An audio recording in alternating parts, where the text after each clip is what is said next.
Today is June 18, 2024, and we are at LaGrave Avenue Christian Reformed Church, Grand Rapids, Michigan. And we're doing a Veterans History interview, an oral history interview, with John Pylman. His last name is spelled P-Y-L-M-A-N. And John's date of birth is May 20, 1947. John lives at 2255 Shawnee Drive, Southeast, Grand Rapids, Michigan, 49506. And my name as the interviewer is Wallace Erickson, and I'm a volunteer interviewer with the History Department at Grand Valley State University, Allendale, Michigan. I'm also the camera operator and audio recorder and note taker. I might point out that both John and I are members of LaGrave Avenue Christian Reformed Church. I don't know exactly how many years, John, but it's getting right around 30.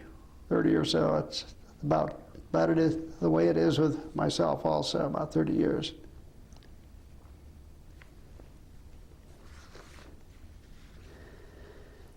John, let me ask you, can you give me your full name and your date of birth? John Warren Pylman, born May 20, 1947.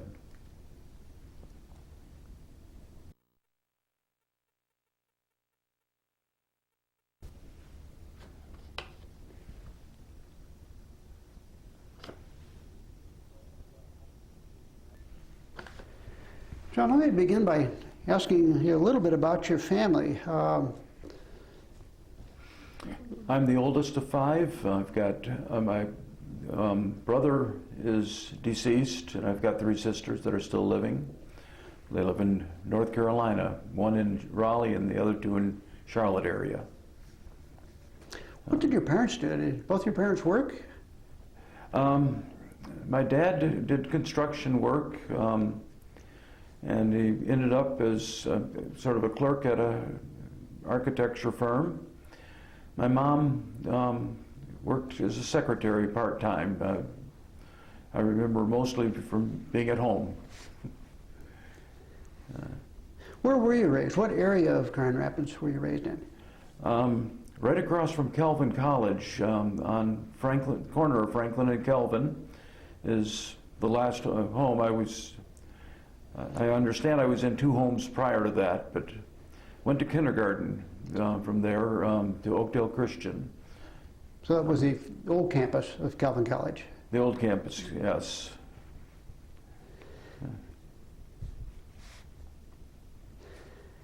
And were you drafted, or did you join the military? I was drafted. I somewhat reluctant, but I like being a citizen of the United States, and I felt that, well, it was my duty to serve if I was called. It was during the Vietnam era, which was not a popular era to be in the service, but I did serve my time. Was this somewhat after high school is when you went in? I went to college. I went to 2 years of Palm Beach Junior College. My parents had moved to Florida when I was 6. They were nice enough to take me with them. And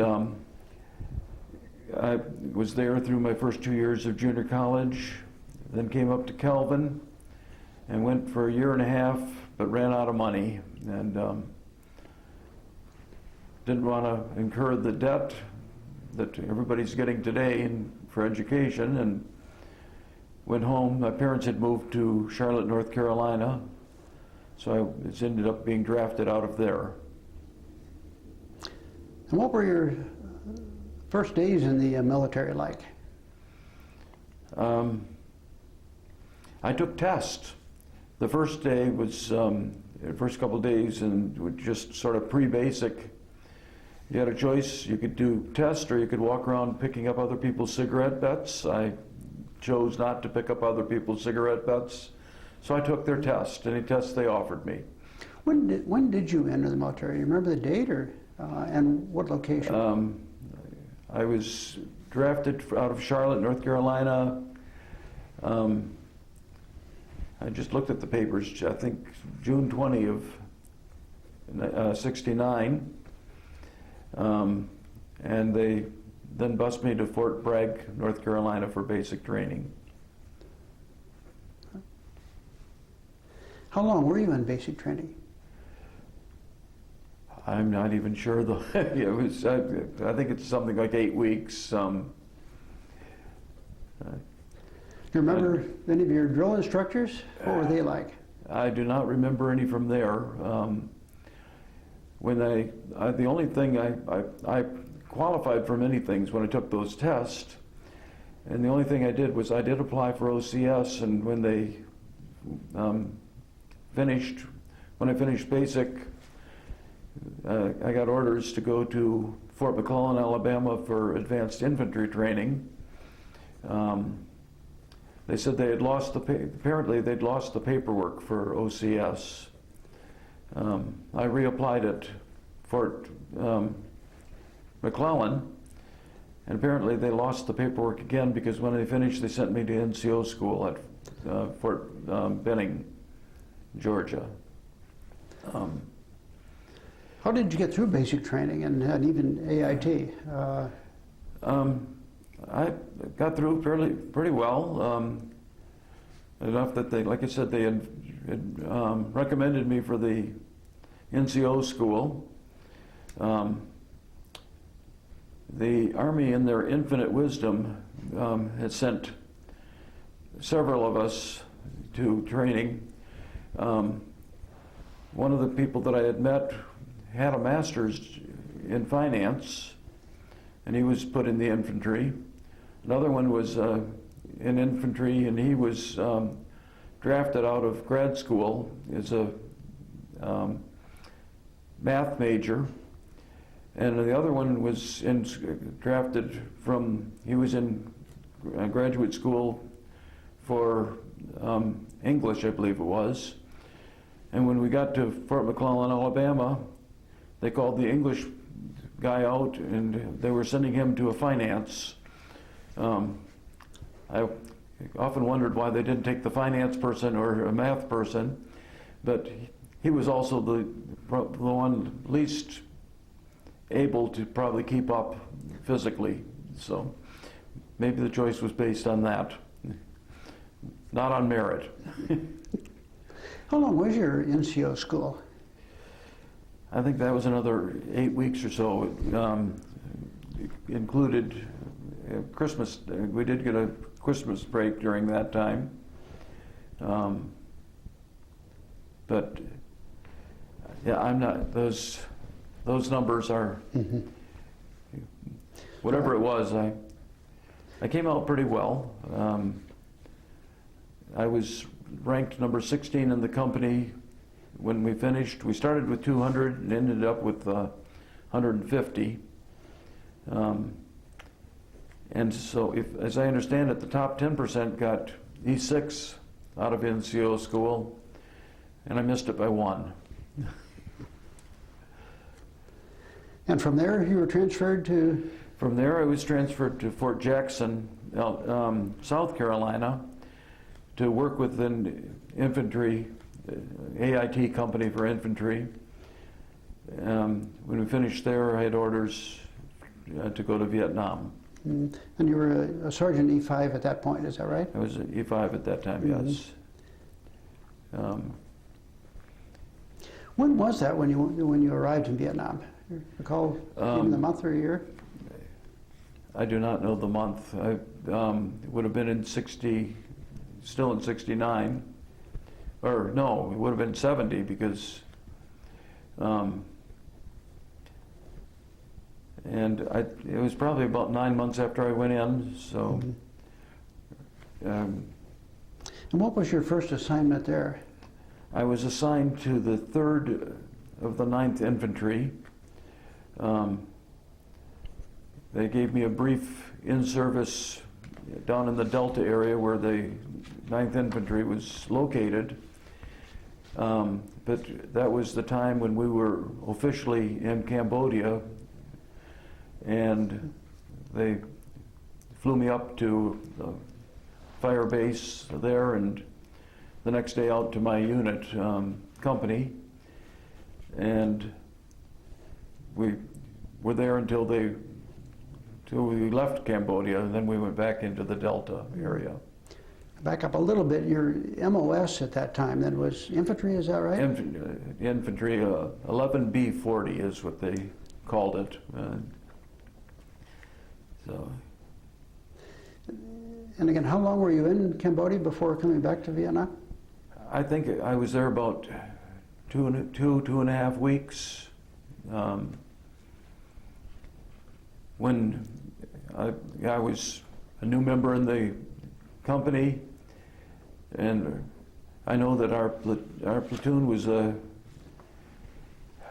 we were supposed to be in an ambush position, and I never saw the people that were coming through, but our machine gun opened fire on some people, and I think I could have crawled inside my helmet when I first heard the gunfire there. And then as we were leaving, we had to walk back to our fire base, and the night before the day before we were supposed to actually get back to the fire base, our company ran into an NVA camp where they found orders in there that there were supposed to be 3 companies coming that evening. So we were probably 150 meters out, back closer to our base camp, and I was in the foxhole right on the path that we took into our company area then. And all night they bombarded that area with artillery, and in the morning we were told to go in and check it out.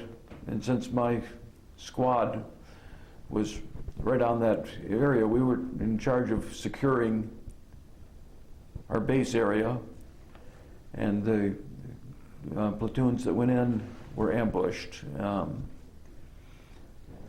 And prior to that, I had been trained, but I wasn't sure I could actually shoot at someone. But I ended up going out and helping to carry back the RTO, and we had cleared a place. He was helicoptered out, but he did not make it into the hospital alive.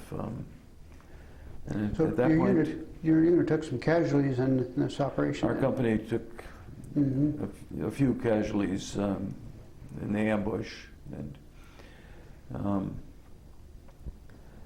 the next day that day we ended up walking back into the fire base, and that was when we were officially out. So. Were you helicoptered into Cambodia and out also, or? Yes. I see. I think those were Chinooks. A platoon at a time could get in there. At that point, when you were in Cambodia, were you actually assigned to a platoon, or? I was assigned to a platoon. I don't remember which one. It was. So you got your introduction to combat fairly quickly. I got my introduction, but I never knowingly shot at someone, which, like I said, at first I wasn't sure I could, but it never happened. It never actually happened. Were you a squad leader at that point then, John? Is that what they called it? There were other sergeants in there that, and when our sergeant, squad leader, left, we got a new person in that had been in Vietnam a couple times already beforehand, so he was the squad leader, but very briefly I was squad leader. But was the squad broken down into what they called fire teams or anything like that, or? Well, we had, I think there were 10 in our squad. We had a machine gun, operator and someone that carried his extra ammo, and everybody in the squad had an extra 50-round belt for the machine gun. That's our primary defense or offense. And we didn't want them to run out of ammo. What, was it the squad then that was kind of the smallest unit then that would operate you know, in a combat situation? Pretty much. There were a couple times, for a while I did walk point, and my slack guy and I would go off and scout out areas that I had, but we were almost always with platoon, or the smallest unit would be a squad.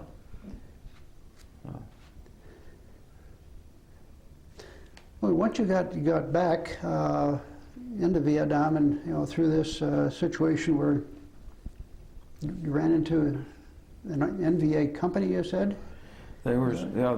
That's what they found the paperwork for. Yes. From that, did you go to a fixed base area that you stayed for a while, or? Well, we were officially in Cambodia for just a fairly short time, and then it was our time. That time was up, so we were the whole company. Well, I think everyone was sent back to whatever area in Vietnam that they were assigned. So we were back in the Delta. I did have a squad one night that we had they were supposedly some Viet Cong that were going around, and we were out in a rice paddy and set up a night ambush position if somebody happened to come out there. There was no one there. No one came. It was a quiet evening for you then, right? I'm sorry? It was a quiet evening for you then? Quiet evening, and I got a day off without having to go out with the rest of the company afterwards. Mm-hmm. I think I ended up going into Saigon. At that time, our platoon sergeant had been, he was walking point with the Vietnam, one of the Vietnamese front or forerunners or whatever, and they hit an ambush. Well, not an ambush.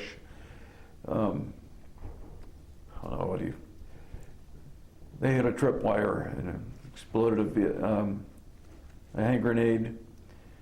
Our platoon sergeant was airlifted or helicoptered into Saigon, and they took a piece of shrapnel out of his heart.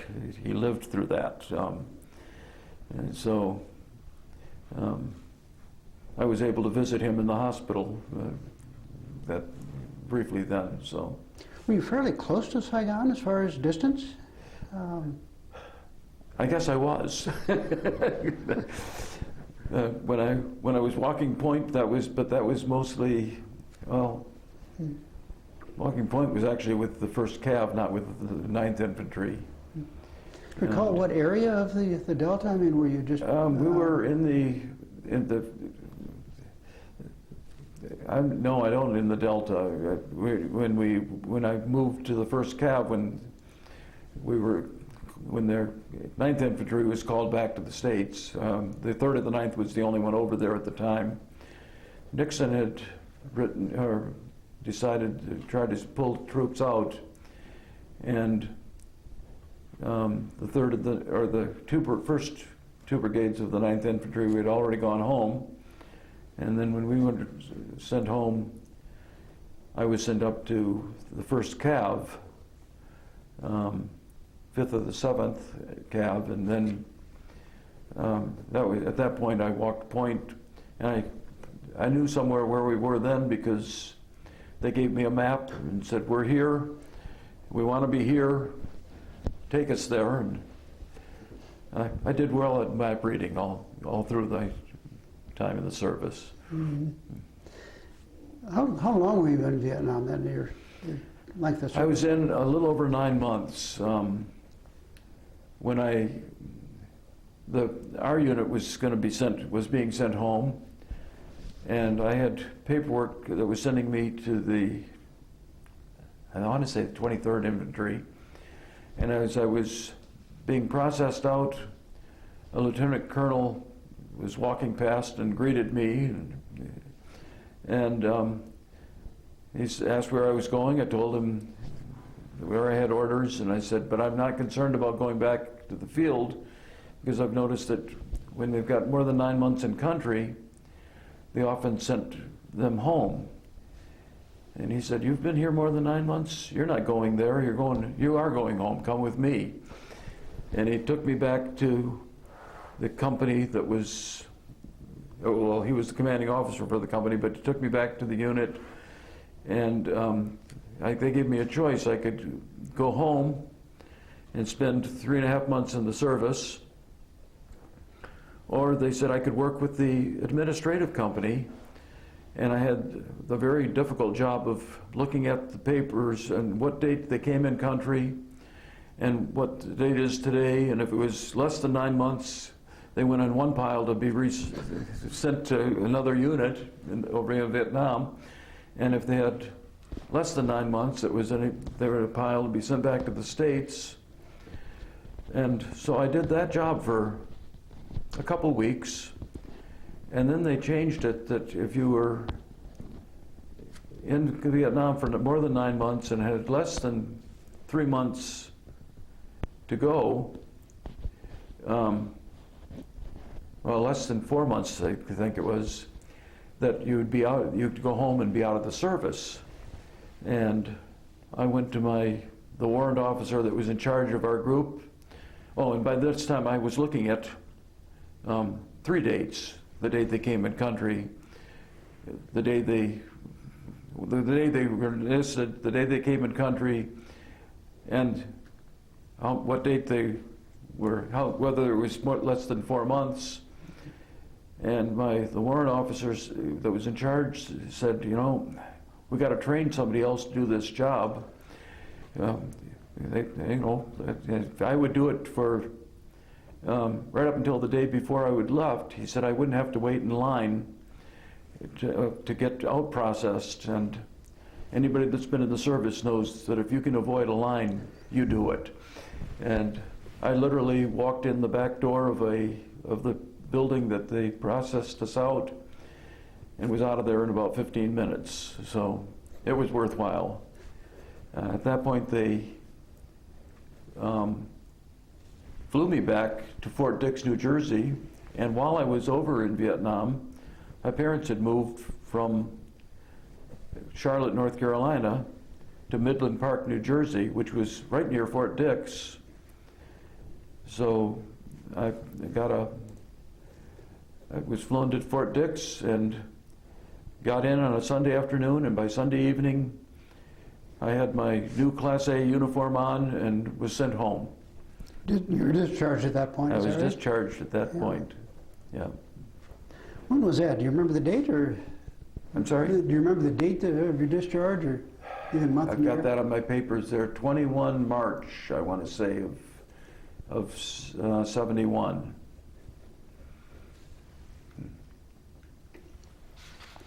Now, John, when you were in country in Vietnam, I understand you were awarded some individual medals for heroism and other things. What were those?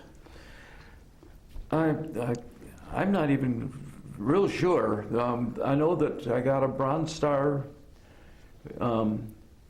because, again, well, another group was out in an ambush position, and they encountered, they ended up in a firefight with a group, and I was asked if I would bring a small group to support them. And again, never knowingly fired at somebody. It was over, but by doing so, they ordered. And I didn't think it was that great a thing, but just doing my job. Were you awarded 2 Bronze Stars? I think I was, and I'm not even sure what the other one was for, unless it was maybe for when we were in Cambodia. I've got a couple other sort of awards, but it was one time when we were on stand down, I taught a class on how to set up what we'd call an unmanned ambush that would try to protect our position when we were overnight. And for doing so, the commander wrote that up. And I know I got one, well, way back in NCO school. I made a point of going to the worship services, and I sung in a choir there. So the chaplain wrote up a nice note for me. Don't have copies of those, but... I understand you're also awarded Army Commendation Medal for heroism. Was that? That probably went to with the Bronze Star. See. What was the Air Medal for? The Air Medal, it was after you were inserted into an area that was suspected of being a combat area. It was certain. I think it was something like 10 insertions, you got an Air Medal. I was awarded that fairly quickly because in the Delta we'd have up to 3 in a day where they thought there was some suspected activity. We found bunkers and things like that, but we never found actually anybody there. Bunkers were treated with a hand grenade tossed in first, and then somebody went in and checked, and so I felt I was fairly safe. Let me ask you a little bit about life in the military. For instance, how did you stay in touch with family back here in the States? There were just a few people to whom I was writing, and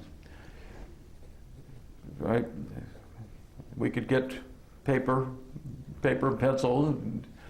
And, basically, I'd put the address down, and up in the right-hand corner where we would put a stamp, I could write down "free," and it went home, or it went to friends that were keeping in touch with me.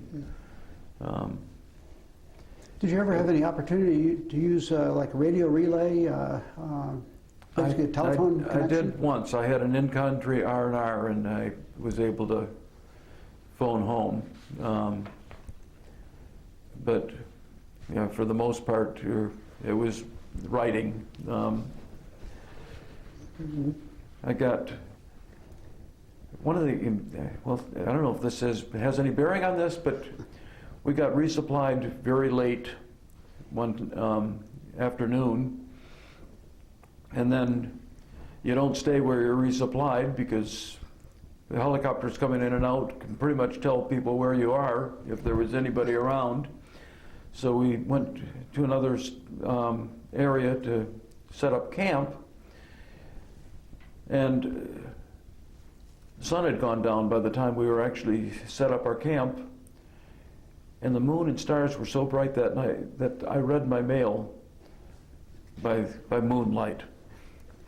You mentioned R&R. Did you take any R&Rs out of the country, out of Vietnam? I still tell my wife that I would like to go to Australia. I had an R&R set up to go to Australia, and they said I could go home and be out of the Army, or I could stay in Vietnam and go to Australia, and I chose to go home. How did you handle pressure and stress in country, particularly during combat? I don't know that, I think I just trusted God. my life is in his hands always, and I don't. There's nothing I can do. I'm not the one in control. There are things that I could control, and I did the things that I thought I was supposed to do to stay safe. But overall, we don't know. As far as entertainment is concerned, were you able to go to any USO shows or anything like that? Not really. No. I was not in a position to do so. Mm. So your base camp wasn't that close to Saigon or to an area where they did have entertainers in? Well, in the Delta, I guess I really wasn't there all that long before they sent us home, or sent them home. And we didn't get back to, we got into fire bases more than actually a big base camp. When I got the paperwork, or when I was working with the administrative company briefly, the great thing was that I had showers, real showers, and flush toilets. We didn't see very many flush toilets when we were over there, even in the base camp type things. Mm-hmm. Well, let me jump ahead to Fort Dix, New Jersey, John, when you're discharged and released from the military at that point. What did you do after the service, in the immediate days after the service? I went home. Providential.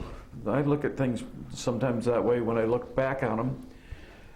On the plane to Fort Dix, I met another soldier who was getting out from Midland Park, New Jersey. And he asked me, "How are you getting home?" And I said, "Well, I'll probably get a taxi or something." And he said he had friends picking him up. He said, all I had was an address. He said he knew right where that was, and they would take me home. And which they did. Dropped me off at the door and knocked on the door, and my brother came to the door, and the first words out of his mouth were something to the effect of, "What are you doing home?" I hadn't had time to really write and tell them I'd be coming. And my parents were in Florida. So I wore my uniform one more time, because at that time I could fly standby if they had a seat available, and I had orders that I'd just gotten out. And I flew down to Miami and then rode back with my parents about as far as Orlando, and ended up buying a car. And so then visited a few friends in Florida, and came back. I checked at Calvin. I had all my paperwork, with classwork and stuff that checked at Calvin, and then I got a job in Florida because my parents were not going to stay in New Jersey. They didn't like it there. They thought they'd be moving back to Florida. They moved back to New Jersey, to North Carolina. But I worked putting up hurricane protection in Florida for the summer. And I checked at Florida Atlantic University. They told me it would take me 2 years to graduate because they couldn't accept some of the credits from Calvin because they were religion credits that they didn't offer.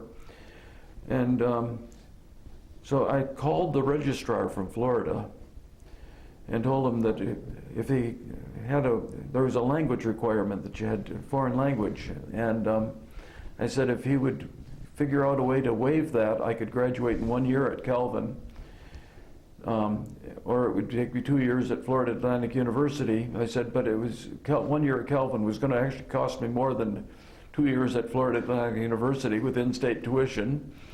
And he told me if I took a certain class for the interim, he would waive it. So came back to Calvin and graduated in a year.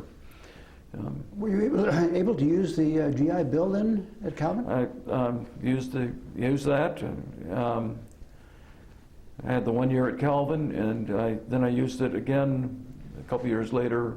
I got an assistantship plus the GI Bill to go to Illinois State University to work on a master's. What did you do in the way of occupation then after college? I was a teacher. I taught. My major was physical education. And I taught, well, actually, my first year teaching, I taught science and math. And at the end of that year, I quit to go to grad school. And when I came back, I worked for 4 years with severely and profoundly mentally impaired, with doing gross motor and water type of, well, we had to have a water objective and a gross motor objective for everybody in the program. And then I transferred to elementary physical education after that and spent most of the rest of my years doing that. What school system did you work for? I was working in the Grand Rapids public school system. Yeah, all those years. Mm-hmm. John, did you join any veterans organizations such as the American Legion or anything like that? I did not. After the service? Okay. And did you keep in touch with any of your fellow I tried to keep in touch with one, and right now I cannot remember his name, and but he was somebody else from Western Michigan. It'd be nice if I could find someone that, because I know there was somebody else from Kalamazoo that was over in the first unit. I was at the 9th Infantry, so it'd be interesting to be able to see them. But yeah. Did you attend any military reunions of the units you were with? I haven't even heard of any military reunions for our groups. So no.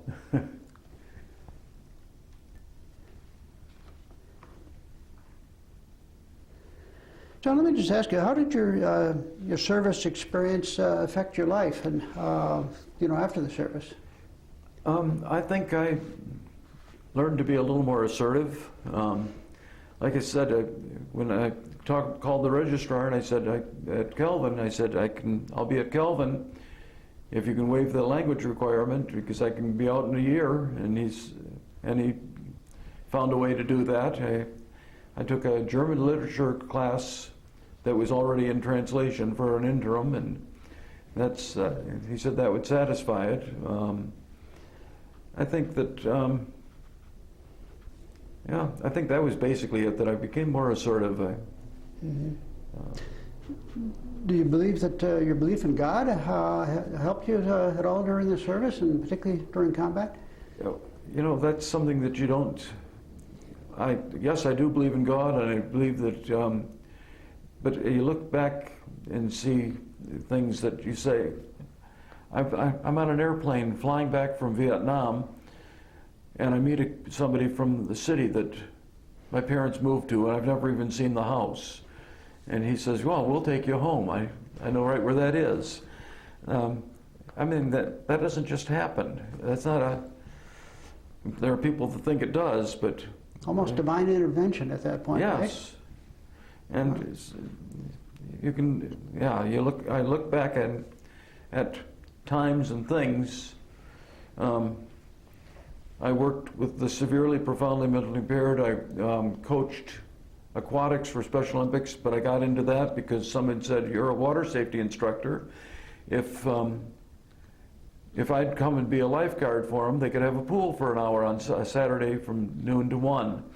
So I said I'd do that, and at the end of the season, or the person that was in charge said, "I can't do this next year," and handed me a 3x5 file box, and all it had was athletes' names and a phone number.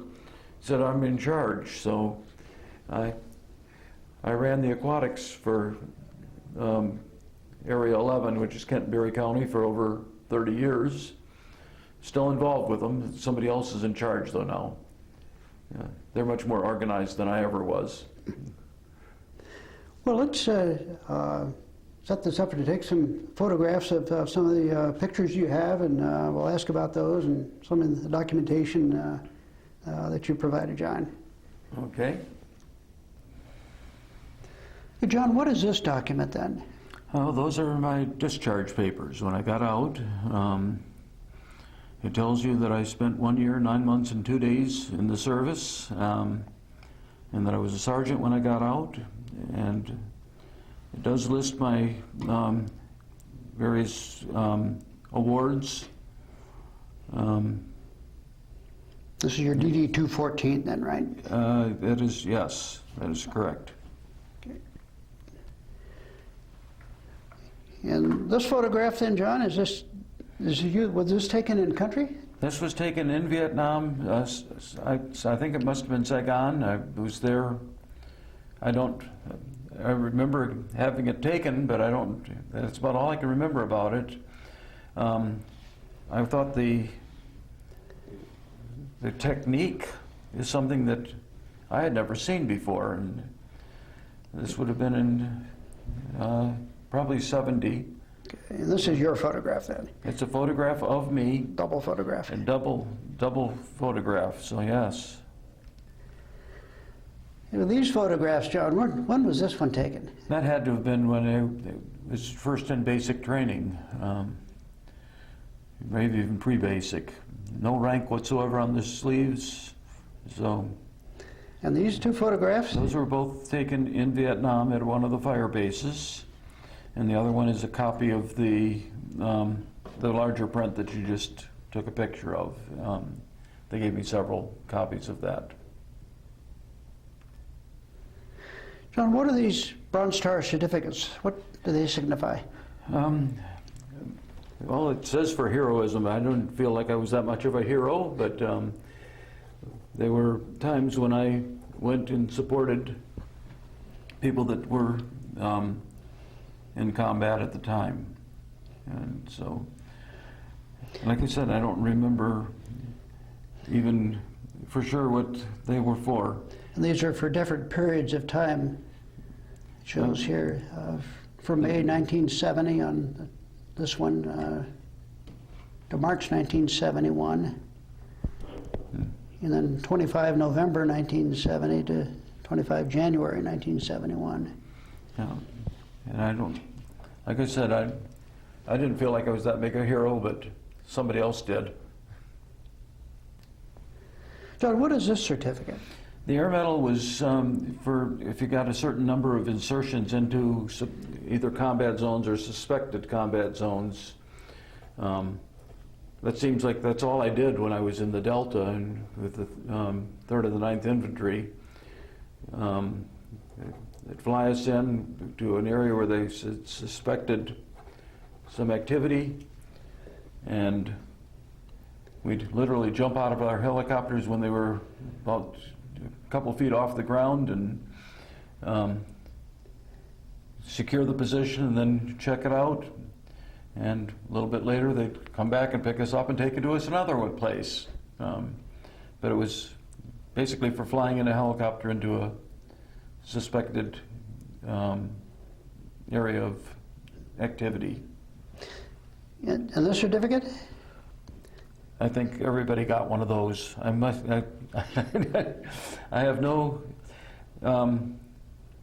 They didn't give me any, or I think at one time they gave me all specific information, but it's not in the material I have anymore. This is for the Army Commendation Medal for heroism, it says.